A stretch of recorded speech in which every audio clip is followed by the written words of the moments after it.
The Grow My Cleaning Company podcast helps owners of cleaning companies just like you to grow your company and yourself so you can make more money and finally get the time and money freedom that probably got you into this business. Discover how to automate and create systems that allow you to grow like crazy without losing control. If you dig the show and want to show some love, subscribe, rate, and review on iTunes. It really helps. Enjoy the show. All right, everybody, are we ready to welcome Mr. Callum? Woohoo! Yes. All right. Sweet. This is super exciting, actually, because I work with some of you through the screen, and I'm like, can you scroll this way? Can you move this? And now I can do it in person. It's so much easier.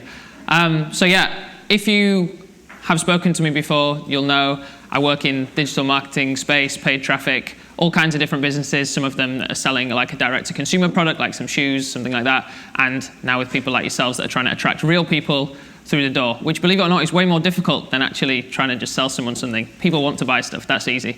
Trying to find someone that's got a specific problem and then sell them your specific solution is a really big problem. Hence why you're this person here, or a version of. You can look a bit more stylish if you want, it's totally up to you. But this is what I want to focus on for this hour that we've got, is how can we be the plug and join the question, the problem, with our really unique solution. So grab a pen, paper, iPad, whatever you've got, and with the people around you or by yourself, I want you to, as specifically as possible, write down what is the problem that you solve, or the person that is your ideal customer, what's going on with their life, why do they hate it, why do they need you to come in and fix everything, and simply focus on what's the problem? Jot it down. Speak to the people around you. You don't have to be silent. It's not a classroom. Just, you can chat about it as well. And just keep in mind, hot? Yes? Just keep in mind that the problem is not the solution. Mm-hmm. So not yet. So if you automatically go to, we help people get back their time, that's the solution. So turn that solution into the problem. So create a problem statement. Mm-hmm. So the problem would be they're wasting their time running around, chasing after their cleaning company, right? That's a problem, just to clarify. Mm-hmm. Yeah. And be specific about your customer. Don't just say what you think should be said, right? Use the words that the individual that you're targeting would use. Put yourself in their shoes. Don't just think, oh, I have to say, that they're running around looking after their kids, because that's what everyone else is going to say. If they're not, they're not. The person that you want to target, and if you're not currently targeting them, that's fine, but in an ideal world, whoever that person is, think about what the problem is. And when you're done, kind of give me a little bit of a look to say, haha, I'm finished, and I'm ready, so some people can share, which would be fantastic. Anna, problem? You going to share? During a pain conversation recently, a customer told me that she didn't want the grime to creep in. What does that mean? She wants a cleaning company so that she's like, I've never had a house this new before, this clean before, and I feel like having a cleaning company would help not have the grime not creep in. So just meaning like baseboards dusted, things like that. So delve even deeper into the person. So I'm glad that you said something like that, because that's, on the surface level, the problem is I don't want my house to be dirty, right? I want it to have a clean home. I think that's a blanket statement for everyone, but we can't just jump on Facebook, Google, and say, hey, we keep homes clean. No one's going to buy it. So even deeper into that person, tap right into it. Why is it that they don't want the grime to come in? Why do you think?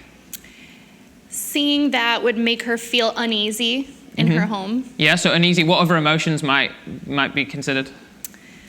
She might feel overwhelmed, annoyed, frustrated, feeling like she already has too many other things to do. Now there's dust on the baseboards that she sees every time she walks down the hallway, but she's not spending time actually cleaning it. So every time she walks down the hallway, she feels frustrated. Yeah, so the way I would see that is actually think about the things that you've been told by your customer, right? You've been told, I've got a new home, so suddenly I'm thinking, wow, I'm really proud of the place where I'm living. Like, I'm loving how it looks right now with new.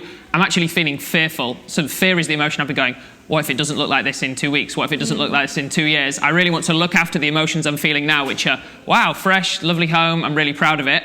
So not wanting to let the grime come in is her kind of saying, like, I really wish it could stay like this. I really want to keep this set of emotions that I'm feeling right now. I want to maintain those. Sweet, that was a good answer. Okay, what I want you to do now is, with somebody that's sat around you or near you, I want you to slide over that piece of paper to them and give them the problem that you've written down. And when you receive somebody else's problem on the piece of paper, I want you to write down what you think a solution is to that problem so don't think about what their business is. You're not going to write down what solution they're providing. If you had to provide a solution to that specific problem, write it down. What would you provide for them? So switch your paper with someone next to you or chuck it across the room. I don't really care who it's with. Okay, wherever you're up to, just stop for a second. What I want you to do now is if you've written down a solution, I want you to give that piece of paper back to the person who gave you the problem. So once you've all switched back, you should now be looking at a piece of paper that has the problem that you wrote down, which was my customers have X problem, and that's on the top of your page. And then underneath it, someone else has written down, this is the solution that I think solves this problem. Are we following? Now, look at that solution and ask yourself, is this what my business currently offers? And you're either going to have one of two answers, well, three answers. You can have yes, maybe, / sort of, or no. Have a look at that, and then I want you to share with me in a second whether you agree that you solve that and you offer that solution, or whether that solution is something that you'd never thought of, it's crazy, you've never even heard of it before. Anyone got a particularly good one to share? Okay, Auntie's sharing. So first of all, tell us what was the problem, what did you write down, and then tell me what the solution you were given. The problem was a client managing 4 different companies to do 6 different tasks, chasing after owners, cleaners, and distracting when things don't get done, and companies kind of come and go out of business. Mm-hmm. And what solution were you given? Hire a company with premium service that offers windows, general cleaning, floor care. And do you think that accurately describes the solution that you currently give out to people? Yes. And do you think that you reflect that in your marketing? So in however you advertise, I don't care if it's online, in person, is that how you tell the world about your business? No. No. Okay, what do you tell the world about your business? How do you tell people about your solution? I guess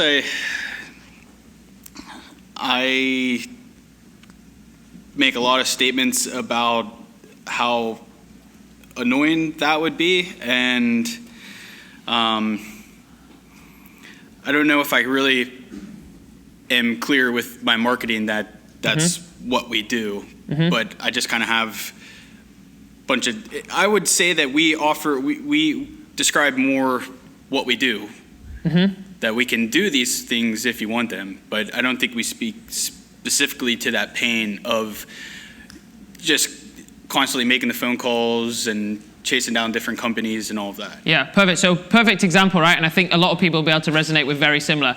A very specific problem from a client or a potential client, someone out there, that we need to solve. Someone has told you a solution and you go, well, that's what I do. But you don't tell people that that's the solution that you offer. You're not speaking at all to the actual problem that someone has. You're just listing things about your business. Oh, we can do this. We sometimes do this. People tell us we're like this. Not once have you addressed what the initial problem is. Now you've done this weird exercise to realize, actually, yeah, I don't even tell people the correct solution. We can then work through and go, okay, how am I going to tell people that? Okay, next thing. So now you have the problem, or which you said, look, these are the people, this is what I want to solve. You've been given a solution by someone. Now, whether you agree that that is the solution that you offer or not, I don't really care. I want you to do one final thing, which is in one line, I want you to look at what the problem is that you want to solve. What are people facing? What is your solution that you offer? So basically, what is your business? And I want you to, in one line, it can be a fun slogan and play on words, or it can be just very matter of fact. I want you to tell me how you solve a problem. So in this, you're going to discuss what's my solution. So I do X, Y, and Z service, or I offer A, B, C. And this is how it helps solve your problem, or this is how it's going to make you feel. Make sense? And I want you to come up with one line. I don't want any 2-liner, 2 sentences, full stops, anything like that. Oh, you don't call it full stop. What do you call it? Period here. Yeah, you say period at the end of the sentence. We call it full stop. One line, okay? Imagine you're like coming up with a I'm loving it, or whatever the other slogans are. One line. How does your solution solve the problem? And feel free to chat amongst each other, because it can be pretty difficult. So if you're struggling, think about it this way. The first half of your sentence is going to be addressing the problem. It's going to be saying, I know you have this problem, or you experience this feeling. The second half of your sentence is going to be, and here is my solution that's going to make you feel this positive way. So think about that if you're trying to construct your line. Okay, we're going to go ahead and share some of them. If it's not perfect, it's not something you want to put on a billboard, it's not a problem. But we'll go around and share. And what I want you to do is, remember, we're all in the very similar line of business, operating in totally different areas and in our own specific circumstances. But the best thing about being together with people that are doing the same thing as you is you can just steal people's ideas, and it's absolutely fine. And the best bit about stealing each other's ideas is you're not even stealing them because people are more than happy to give you an idea, right? Gregorio's not just going to keep it to himself in the hope that someone on the other side of the country is going to use his marketing, right? So listen to what people are saying and think, does that apply to me? Could I use that? Because for those of you who regularly come onto the calls during the week, you'll find some people just sit there. Lucas is not here, but he's the best example. I see this guy 3-4 times a week, see him on Zoom, and he just sits there. He's like, yeah, I don't need any help, but I'm just going to listen to see what other people are doing. And if something works, I'm going to do it in my business. I'm like, you know, what better way to spend your time than do that, right? So he sees that Christina's doing this really cool thing. He's like, well, better steal that, you know? So listen to what other people are saying as we go around and think about how you might be able to incorporate it. And if you're on that side of the room, you might even just be able to make one up before it gets to you. So mine is you get the value for what you're paying for. You get the value for what you're paying for. Okay, sweet. If you don't have time to clean, we will take it off your list. Awesome. Problem and solution. Nice. Alrighty, so my business is called Partners in Grime. So the tagline I did was, you do the grime, we do the time.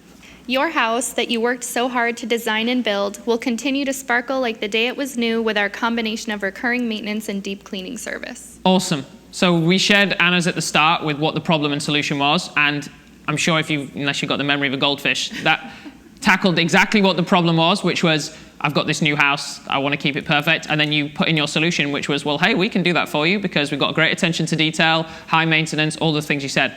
Exactly perfect.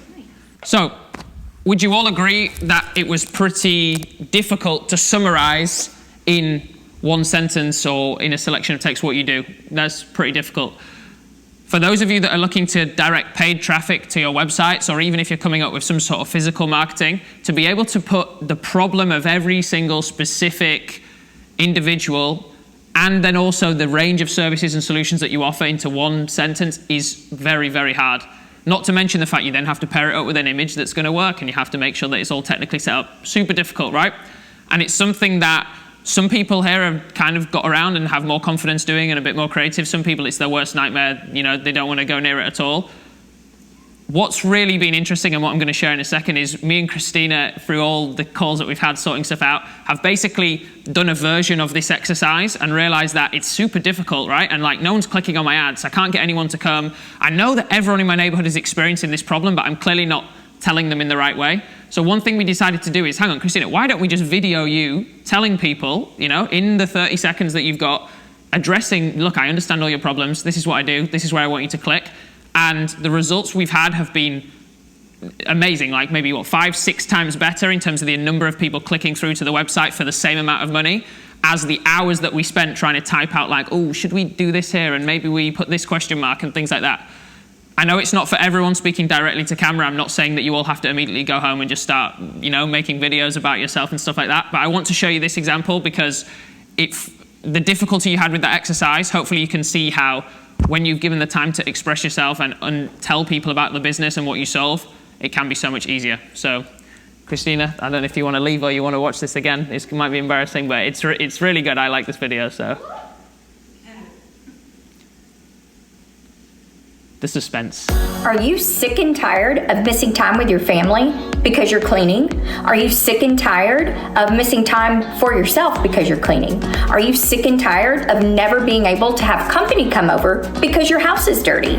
If this is you, click this button below and we're gonna have a quick conversation about all the things that drive you crazy about cleaning and how I can help you get your time back.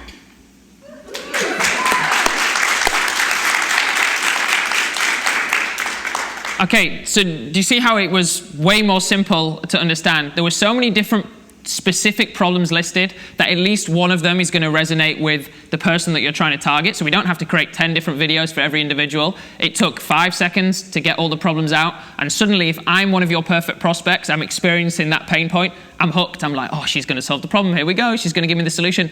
Oh, I have to book a call. And then they're trapped. They're in the funnel, you know? And that's where all the techniques you learn from Mike, Tracy, Suzanne, everyone, in terms of selling, understanding what you do is, you know, that's the easy bit. We just got to get them into the funnel, and that's my job to help you how to do that. So again, not saying everyone has to go home and think of a video, but even if you're trying to go through the process where you formulate what is my business, what is the brand that you guys are trying to do, sometimes just saying it out loud of like, this is what we do, this is who we help, this is how we do it, and recording that, so you've always got that mental note of, yeah, this is what we do, and making sure that that's reflected in all of the different ads, as we're going to talk about in a minute, landing page / website of where people go. But yeah, Christina, thanks for letting me share that, because yeah, the results you've had have been pretty good, right? Yeah, very good. We spent ages trying to get people into the funnel, and now they're there, so it doesn't get much better than that. So that's great. The next thing that we got to move on to is we've understood what's the problem, we've understood the solution. We've now made this really cool video where we're like, I'm speaking to everyone's points, I'm being able to hit the pain points, and I'm thinking, cool, I can attract all of these people. But then they arrive here, they arrive on your website.